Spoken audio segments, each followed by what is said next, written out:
Welcome to the Cannabis Equipment News Podcast.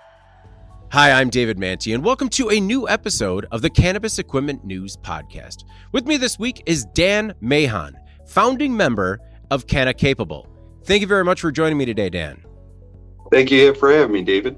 Before we get started, please make sure to like, share, and subscribe to the podcast. You can also help us out a lot by leaving the podcast a positive review on whatever platform you use. If you want to email the podcast, you can reach me at david@cannabisequipmentnews.com with email the podcast in the subject line. You can also subscribe to our daily newsletter. Make sure you get it delivered to your inbox first.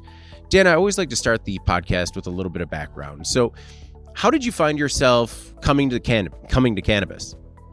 So it started off like most people during Prohibition times. It was a friend's older sibling that had actually first introduced me to cannabis. I knew right away after trying it that it was something that could definitely help.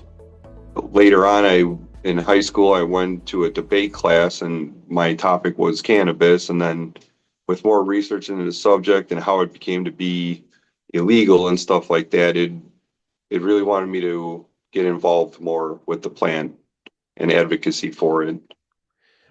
How did you find that it could help you? So immediately I felt with my muscular dystrophy, I was born with muscular dystrophy. It's a muscular degenerative disease. I found a lot of relief in my muscular tissues, and it was pretty instant. I didn't understand what was happening, but I knew it was a positive effect. Okay. Up until that point, what had treatment consisted of? So I wasn't officially diagnosed with muscular dystrophy till I was 13, and I have a rarer form of it, so it was a little bit harder for them to diagnose. And then I started consuming at 15, so they didn't really have a treatment plan. It was just a lot of tests, a lot of hit and miss. They were just trying anything they could to figure out what was actually going on with me. So when you had that moment, when you first tried it and almost instantaneously realized that it could provide you relief, kind of what was going through your head at the time? Again, the more I learned about it, I couldn't understand why it was such a demonized plant and why the history of it was such, and then, like I said, I started doing the research. I read up on books, and it just felt like a bad way to represent the plant, how most of what I had seen. So what leads you to found or be a founding member of Canna? So I had originally started growing and I was kind of isolated by myself. I was listening to a few podcasts. Growcast podcast was a big one, the DGC. And then I actually went to a public event for the first time, and coming from the history that I had come from, that was pretty taboo. You didn't consume in public, you didn't talk about it in public. And then I met Jordan River of Growcast, and he was adamant about getting me on Discord because I wasn't into social media.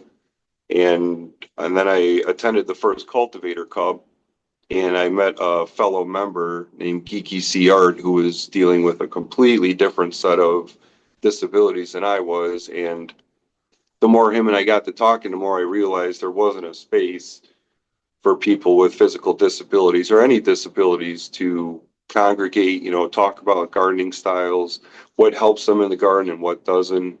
So we decided that that's our mission, is to just try to reach as many people as we can and help them in their gardens get their own medicine.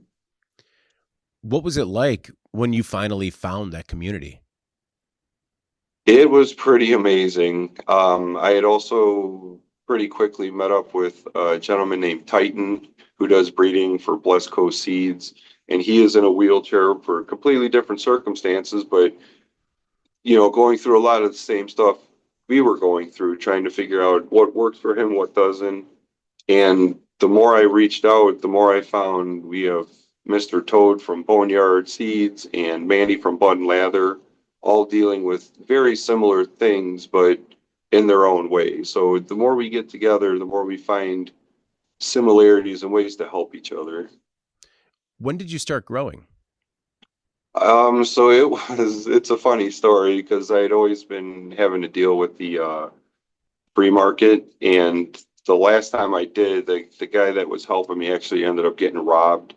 And I ended up coming to my spouse and I told her, I'm 40 years old. I can't be having people running out of alleys bleeding from their ears talking about what had happened. So I talked with her and we both decided that it was much safer for me to just have my own little 2x4 setup. And that was 2019 or late 2019, early 2020. So I have not been doing this for very long. I'm still learning every day. I learn from all of our members on a daily basis. How did things go with that first grow? It was okay, a lot of learning. I had bought a cheap kit off of the internet. It was a tent, some lights and stuff, and most of it wasn't adequate for what I was trying to accomplish. So that was a lot of learning with low powered lights and humidity regulation, things like that. But with all the podcasts and stuff and the information that's out there nowadays, it's pretty easy to kind of get a basis on what you need to do. And a lot of the bro science seems to be getting this whatever you would say, Kind of discredited? yeah, discredited, and more white papers are being released and more research is actually being done into the plant. So entry points are a lot easier nowadays, it seems, and with legalization coming online, it seems that a lot more people have the opportunity to make their own medicine. So over the years, since that first time you had tried it and it helped you with muscular dystrophy, has there been more research? Has there been more into how it can help patients with that specific ailment? Sadly, no, there is not much the way of the medicinal effects being studied with bigger, pharmaceuticals and stuff like that. It seems to just be trial and error for the user themselves to find what strains actually work for them and, how they can acquire them to be able to provide their own medicine. But yeah, the medical field is kind of slow to get involved with this, especially with the federal laws.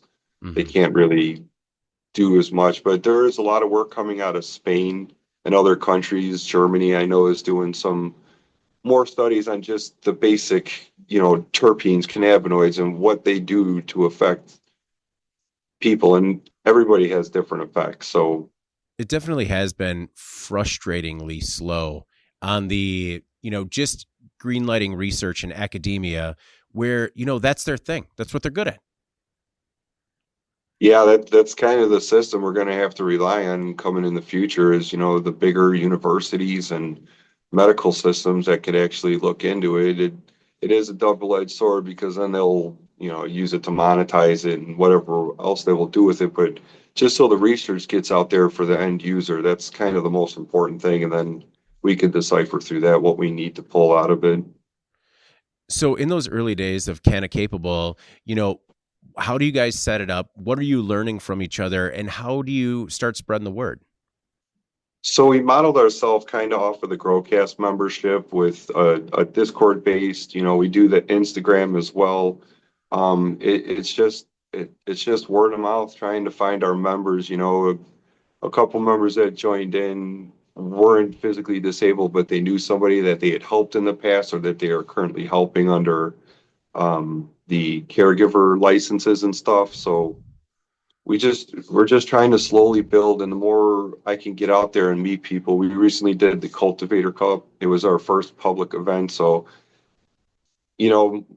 people with disabilities tend to be a little bit more clandestine or shy, and doing public events is a very stressful thing, on both ends for me trying to meet people, and people with disabilities just going to these places sometimes is hard.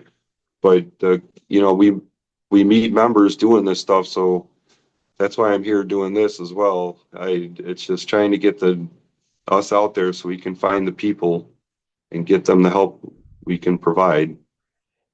Does over-the-counter cultivation equipment work for people with disabilities, or does it all need to be modified in some way?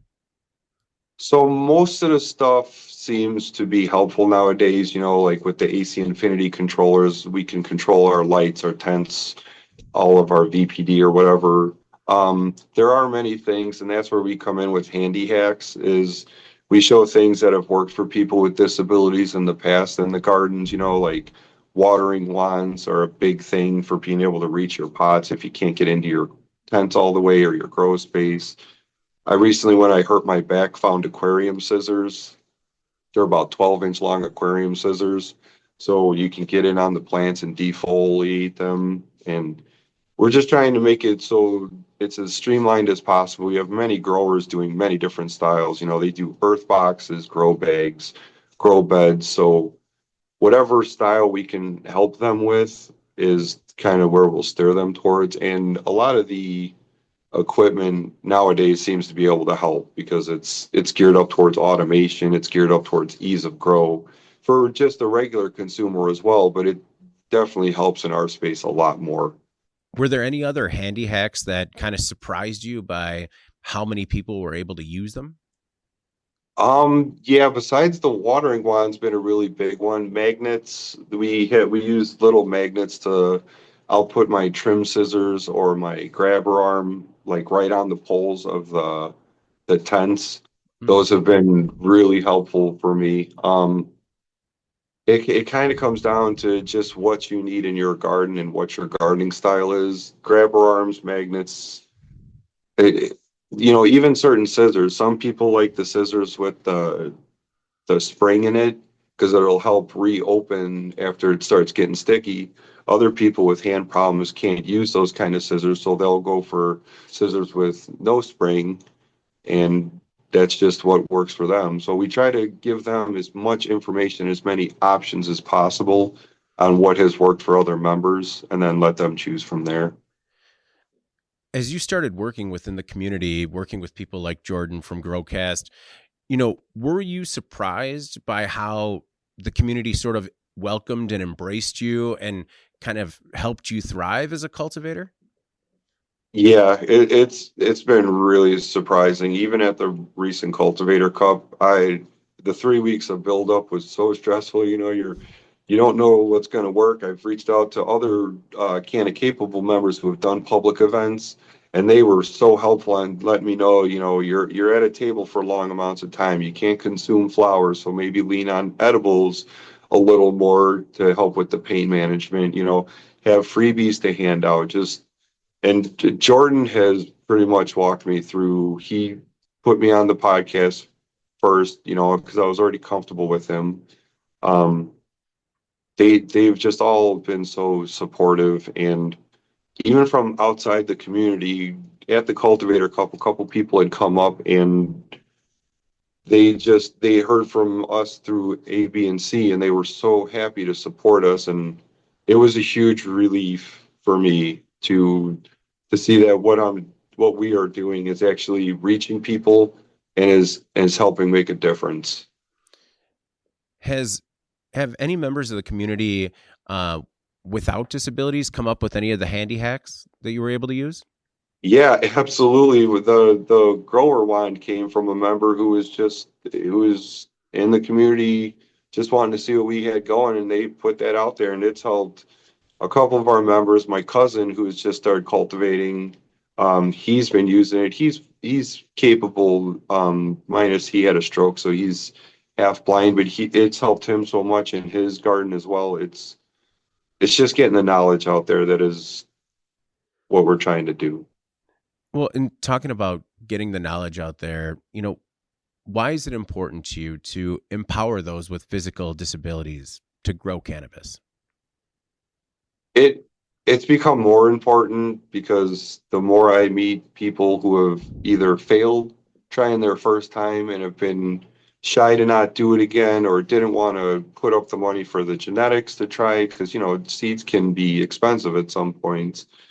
Seeing the people when they find that we exist and the happiness in their face that they have found a community that is accepting of whatever ailments they have, that's kind of what motivates me, is trying to help as many people light up and start their own mission for gardening, because even if it's not cannabis cultivation. I've now started growing peppers outside. It snowballs quickly, but even if they want to be self-sustainable for food, that's kind of what keeps us going. It's just finding the new members and seeing how excited they are to actually be able to do these things on their own.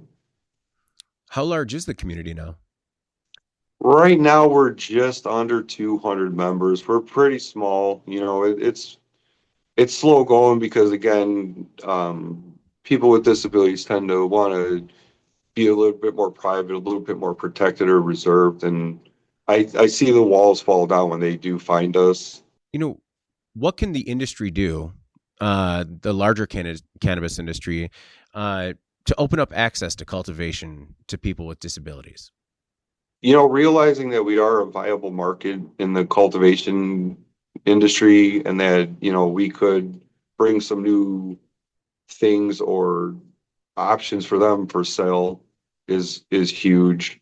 Um, it's going to be a growing market. People nowadays, they want to be self-sufficient with their medicine if possible and not have to rely on a sometimes dispensary system that is less than educated for the end consumer. They kind of break it down to a indica sativa, do you want to go to sleep? Do you want to be energetic? Which that doesn't even apply to the plant. You can have some indicas that will give you energy where that's not what the consumer wants. So we want to educate them as well on different different aspects of the plant, different ways of consumption is really important too, because some people can't use like a water pipe or something, or if they want to consume concentrates, a dab rig with a blow torch is not a viable option for some people. So different ways of consumption too are really big for the industry to look into for people with disabilities. Well, what are some of those new options or new product ideas that are out there? I mean, are there some people that are kind of, hacking it together to make it work for them where, with some product development help, you think there's a real opportunity there? So yes, like nutrient systems are a big thing. I use rooted leaf liquid organics, and it's a non-pH system. And ever since I've started using that, I've had less problems in the grow, better yields, all that kind of stuff. But also some people like grow dots have been immensely helpful in my garden and a bunch of members' gardens because it's a controlled release fertilizer where you just mix it in with your medium or soil and you kind of water only and it just releases through the run. I use it a lot for my smaller plants just so I can just water only, hit them and go. So things like that, things that streamline the gardening process. Again, the AC Infinity controllers have been really helpful. Things like that, lighting, controllable lighting where you could dim it through your phone. Mm-hmm. These Like, things are very helpful in the gardens. have you or anyone from the community tried reaching out to the larger industry with some of these ideas to see if they'd be open to developing them? We have not. It is definitely something I have to concentrate more on. Is as I get out there, I have to. The squeaky wheel doesn't get greased, kind of thing. I have to get in these people's ears and just be able to talk to them about, certain even grow tents. If there was a grow tent with a flush entry to it, would be so helpful for so many people in wheelchairs and not in wheelchairs. It's just stepping over the threshold is I have to basically push my chair up into the tent to be able to get to some of the back plants to water them. So just little things like that. If we can get out there and talk to some of these manufacturers and distributors and let them know that there's a market for it as well, that's kind of what drives everything is the profitability of these things. So Has there been or have there been any new strains that you've had recently that you've found particularly exciting? So it's more of the old strains that I've been getting into that I have found a lot of the medicinal. Pre-98 Bubba is something I've gotten into a lot lately. That has been an amazing strain for me. We actually had another member, Goodfoot, do a breeding project with it, and we just released the seeds to our members, feminized strains that we tried to cross with other medicinal plants. cherry paloma, the JR token cut, which has been really good for people with epilepsy, seizures, things like that. So we tried to incorporate that into our crosses. What was another old one I just had? Oh, 96 sour diesel was a nice one. It seems the older ones have more of a clear effect, if that makes sense. It's not as muddled, where the newer ones you get the nice flavors and stuff, but the medicinal effect on some of them seems to be lacking. LA Kush was another one that was an old school strain that has been really medicinal. A new one, a newer one called Cap Junkie. Mm. Pretty much across the board, people in our Discord, if they've gotten their hands on it, they've enjoyed that one too. Where do you procure your genetics? The Growcast community has been very generous with any cuts. Farmer John of Farmer's Finos has given me some of the most. He gave us the LA Kush, his garlic breath, which was very medicinal. I do hunt a lot of seeds too. I like to go through seeds and look for unique things.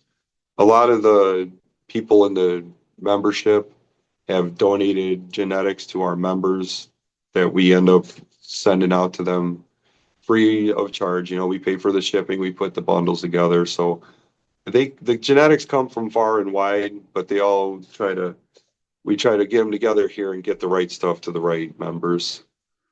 What kind of record keeping do you do just to see how each grow has gone, how each genetic has performed? Do you kind of have like a growing database of information? Yeah, so what I try to do is, like I said, I try to look through as many strains as possible, and then I try to get those in as many of the members' hands as possible so Mhm. they can see and I can get a little bit of feedback on how it's been helping them or if it hasn't had any effect. And then I just try to keep that in mind going down in the future with sending out genetics to certain people and things like that. But yeah, it's a lot of community feedback and a lot of, I'd send them little papers so they could write down what they thought and then just send it back to me so I can get the right genetics into the right people's hands because that's as important as anything else in the garden. How have you found success building a community on social media? You have a large following on Discord. I mean, what's worked for you? What hasn't worked for you? Yeah, so being social media adverse before all of this, it's been a big learning curve for me. But I have a couple members who are way more technologically advanced than I am. They have helped set up the Discord, the Instagram, and I just try to keep plugging at it. I'm learning as I go with all of that, but having the members that have set up Discord channels or our one member, Geeky C Art, who is he is the reason why I started all of this. He has been hugely helpful with getting us on Instagram, Facebook, a bunch of platforms I've never heard of also, or I don't end up going on, but it's been a community there too, a community effort to get us set up and doing all these things. I'm admittedly very ignorant when it comes to Discord. I mean, it's just it's one of those like there's only so much time in the day things Yeah. for me where anytime I go in there, I'm just like, what am I doing? So, what kind of content are you sharing on there? What are you guys? What is the community sharing with one another? Yeah, so the Discord is definitely a learning curve, but it is where we are mainly based because it is cannabis friendly, where other things I can't really post, Mm-hmm. my garden or anything unless we get flagged. And I definitely don't want to jeopardize any of the following we've built up. Um, but yeah, on the Discord, we share a lot of how our gardens are going, what we're looking through currently. We have a section for people with disabilities that's kind of private. So if they're getting ready for a surgery or something or preparing for something life altering, they can kind of get in there and vent and be around people who have maybe been through something similar and can talk with them or give them tips on what to expect or how to go through recovery. Because even with the gardens, if you have a surgery coming up and your recovery is going to take a couple weeks or months, your garden is going to suffer, or else you got to have a stockpile of your medication. So in the Discord, we just share all of that, the handy hacks, our successes, our failures, everything, because it's never going to be a perfect run. You're never Mhm. gonna you're never gonna hit it out of the park every time, but just so you keep with it, that's all we could ask for. Well, that is one of the most endearing parts of the story. I feel like is that not only are you there for each other on an educational basis, but you're there for emotional support as well. Yeah, I was until I started Canna Capable, I had never interacted or met another person with muscular dystrophy. And now we have a gentleman in Australia with muscular dystrophy, another member in Canada, one on the West Coast in Oregon. So it's been extremely helpful for me as well to be able to see that there are other cultivators out there gardening from a wheelchair with a similar form of muscular dystrophy that I have, which again, it almost didn't exist in my world until I got to see other people that have it and are going through it. And we want to make sure to let the people know that they're not alone in this, and there are other people having similar struggles that want to see them succeed. So the cannabis industry likes to pride itself on being very inclusive. Do you feel like the corporate cannabis world is as inclusive as it advertises? Um, so corporate anything comes with its own pitfalls.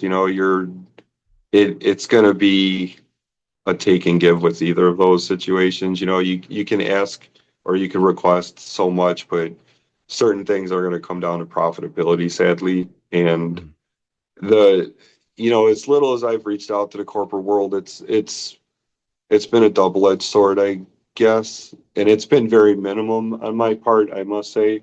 Mm. Um, but like Nick from Rooted Leaf, who I've been in contact with, he's all about getting us, member discount codes, helping us in our Discord. Any members have questions, he's always there to help. Bigger places, it seems that we're such a small community. I don't really tend to expect much, Mm. but I will I will advocate however I can to get in their ear. And hopefully doing things like this, maybe places like AC Infinity, Vivo Sun will see that, you know, there is a place where they can help. Just looking at the industry as a whole, how how do you feel about the current state of the cannabis industry right now? It's making me nervous because I see a lot of big money players come in. I see a lot of, the mom and pops going to the wayside, the people that had put their time in and have caught, charges or whatever in that industry being pushed out for guys in suits. I went to NECAN the first year I was in Chicago, and that was just, I was a fish out of water there. It was all, you know, corporates, did sales pitches, a lot of industry where that's not what we're here for. We want to concentrate on on the single gardener and Mm. making sure they're successful. Where I feel the profitability from our community wouldn't be as great as with other places or other people.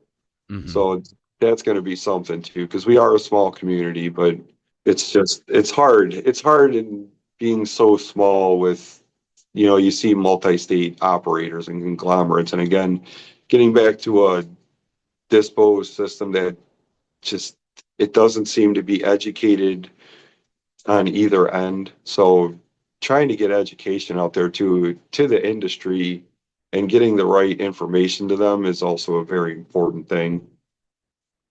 When it comes to the regulatory side, you know, uh, are you encouraged by what's been happening? Are you kind of trepidatious as to how things have been handled in the current administration?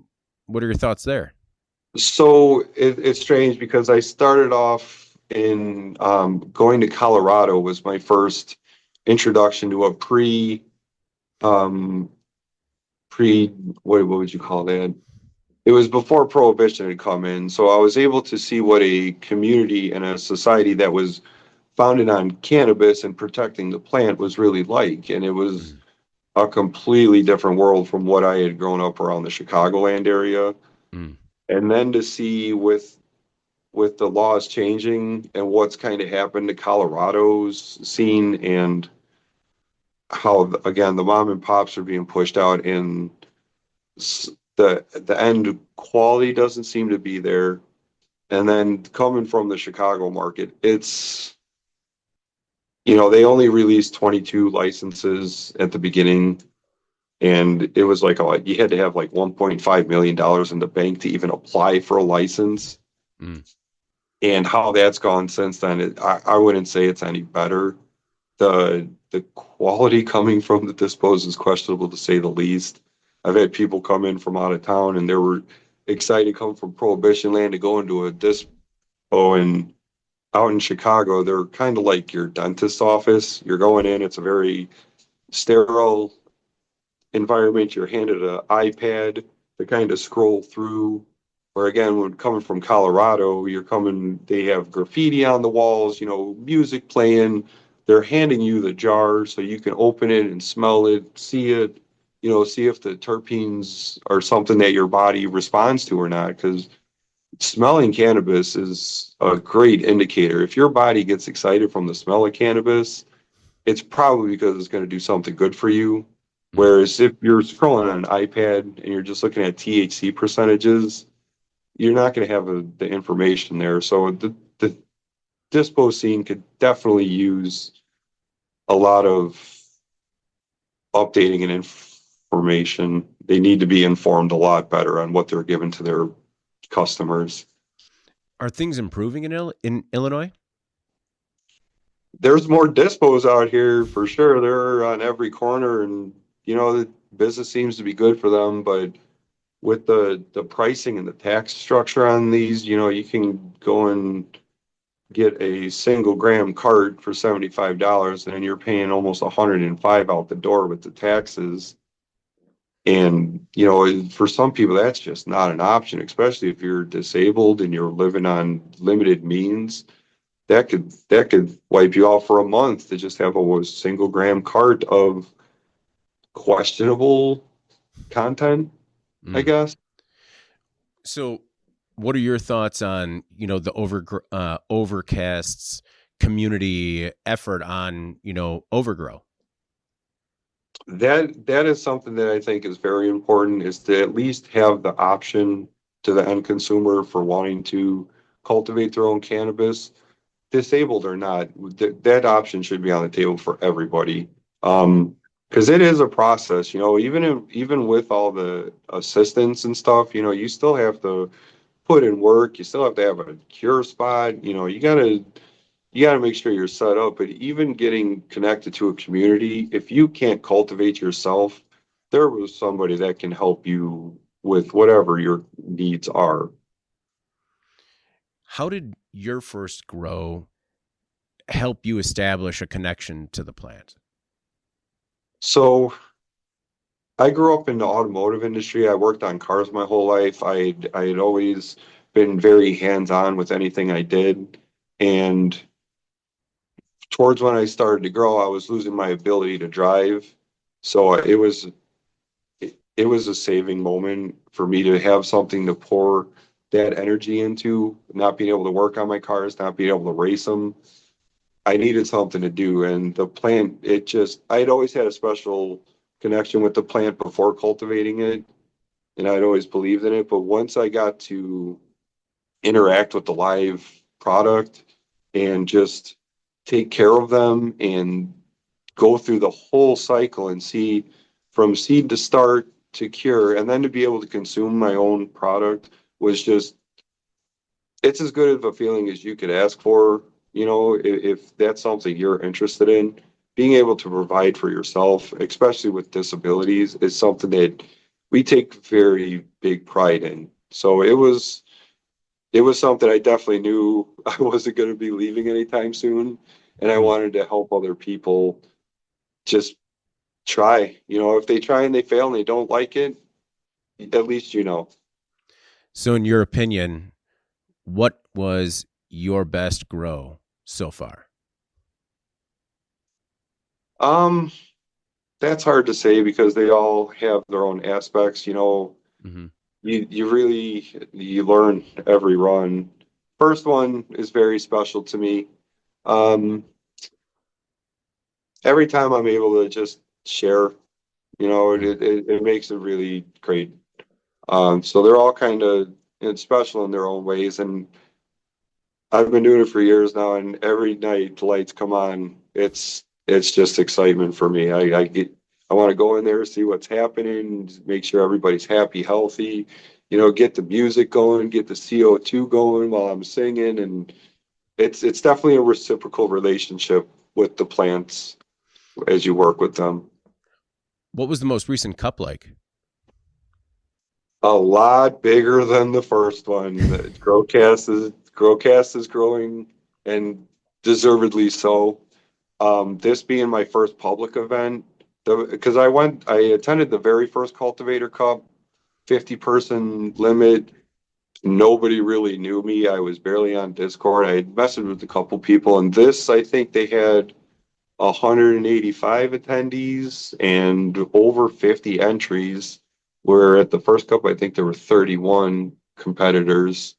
So it has expanded, it has grown, and to see the amount of people that came out to just say hi to me or were excited to meet me at this Cultivator Cup it had me in shock more than once. And that community, I can never say enough about the Growcast community and how they have supported me and all of our members and our whole mission. From just today, I was getting a message from Beaker Sneakers, another member who's going to be sending us some autoflowers that he bred, and he just wants to get them into the hands of our community. It's nonstop, and Well, it's that's really always appreciated. no. That's it's really inspiring how the community has grown and grown together for Yep, the betterment of everybody. yep, and like I said, deservedly so. Jordan puts in a lot of work. I was just for my single booth for the weeks running up to it was just stretched so thin with that and the garden. So he does a lot behind the scenes. He's moving in the shadows, making it happen and doing a lot of work for all the members. Well, Dan, I really appreciate you taking the time today. Before we get out, is there anything else that you'd like to add or anything in particular you'd like to say to the Cannabis Equipment News audience? If you guys do know anybody with a disability who wants to get into gardening or was gardening, reach out through Instagram, Canna_capable. We're on Discord as well. Just if you want to try, get your hand in the dirt, give it a go, and there are people that will help you if you need the help. Anything you want to say specifically to the Discord channel? I'm happy every morning I get to wake up and see the Discord channel doing their thing and all the different people we have in there supporting each other and just wanting to make a success out of their members. They want to see everybody else flourish. And, people like Bud and Lather, Boneyard Seed Coat, Blast Coast, they make it happen for us. They are always sending us free soaps and seeds and advice and whatever I can ever need or ask for our members. So I thank all of them as well. Well, Dan, thank you again for taking the time. I really do appreciate it. Thank you for giving me the opportunity to get our message out there, and hopefully we can find a couple more members through this. Before we get out of here, please make sure to like, share, and subscribe to the podcast. You could also help us out a lot by leaving the podcast a positive review on whatever platform you use. If you want to email the podcast, you can reach me at david@cannabisequipmentnews.com with email the podcast in the subject line. For Dan Mahon, founding member of Canna Capable, I'm David Manti. This is the Cannabis Equipment News Podcast, and we will see you next week. Welcome to the Cannabis Equipment News Podcast.